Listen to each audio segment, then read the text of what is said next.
So far, I've been mainly looking at the real ADT for its classic doubling effect, but it's got a lot more in its bag of tricks than just doubling. You can get some really nice, warm, chorusing, flanging, and phasing effects as well, with the right delay times, LFO settings, and polarity settings. I'm going to go through this with the ADT 2V version since it has the most flexibility, especially when it comes to generating nice, wide, stereo versions of these effects. First, I'll set up a basic doubling. I've muted one of the ADT delays, the left one, and I'm just using the source and the right ADT with a 15 millisecond delay and some very light random modulation. Source and ADT are panned hard left and right.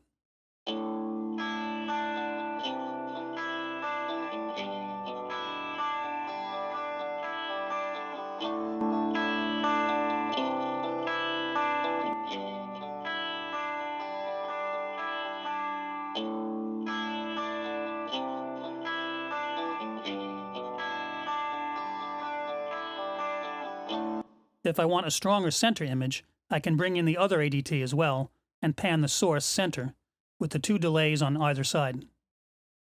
I have them set to the same delay time, but of course they don't have to be. I've added just a touch of drive for a little subtle tape saturation on the delayed signals.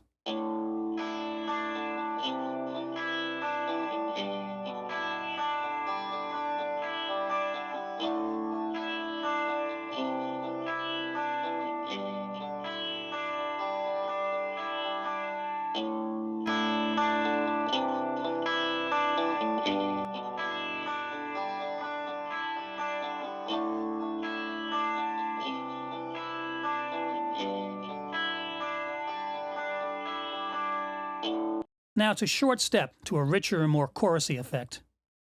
Chorusing utilizes the same delay times as doubling, but there's a more regular and more pronounced modulation. So I'd switch the LFO to sine or triangle shape and increase the depth, here LFO range, just a hair. Since I have the delays panned to opposite sides, to accentuate the stereo aspect of this, I'll also reverse the polarity of one of the LFOs and offset the modulation range for each delay to opposite sides. You can see how this affects the shifting delay times of the left and right delays differently.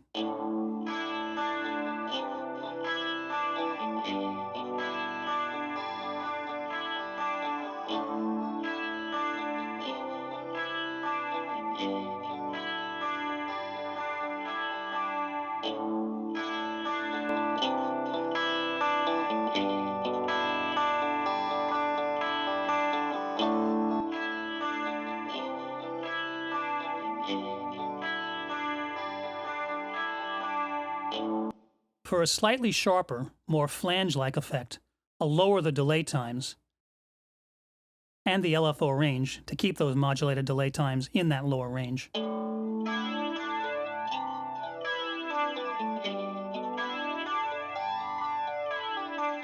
If I want the comb filtering to be even sharper, I can narrow the image. Remember, these short delay-based effects always have a sharper tonality in mono.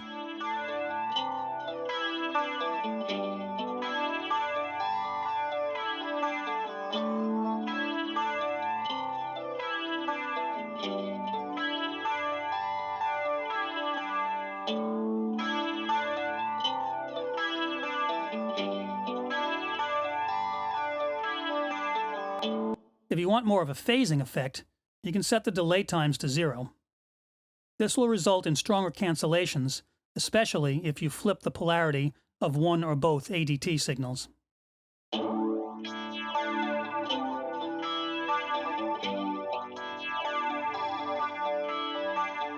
With any of these effects, you could set the rate to sync to the session tempo. In that little submenu, the fractions indicate quarter note, half note, etc., and the larger whole numbers will sweep the modulation over that number of bars.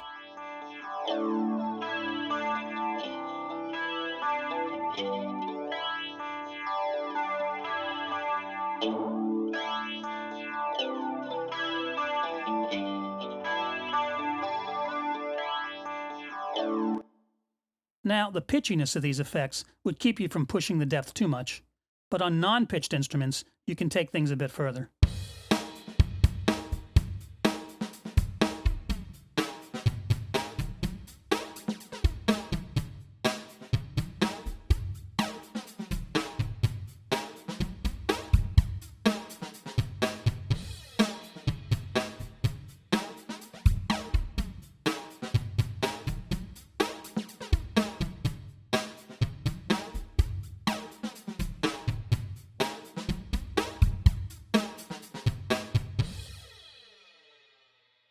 Now, these have just been some very basic, fairly subtle examples here. With a little experimentation, you can certainly coax a lot more out there sounds from this plugin. Go ahead and check out a few of the presets for more ideas.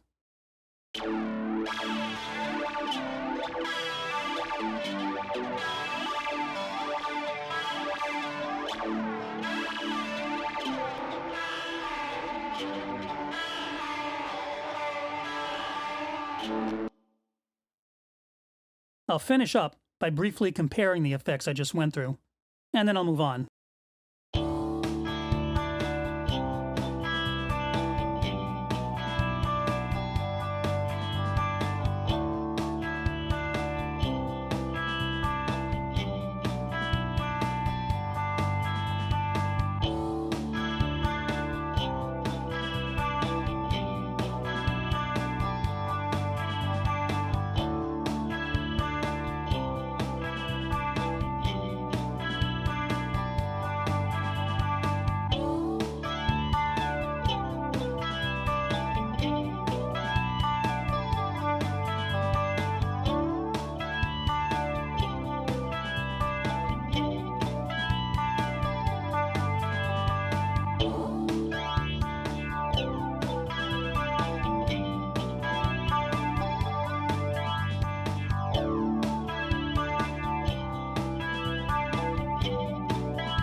Next up, the RS-56 EQ.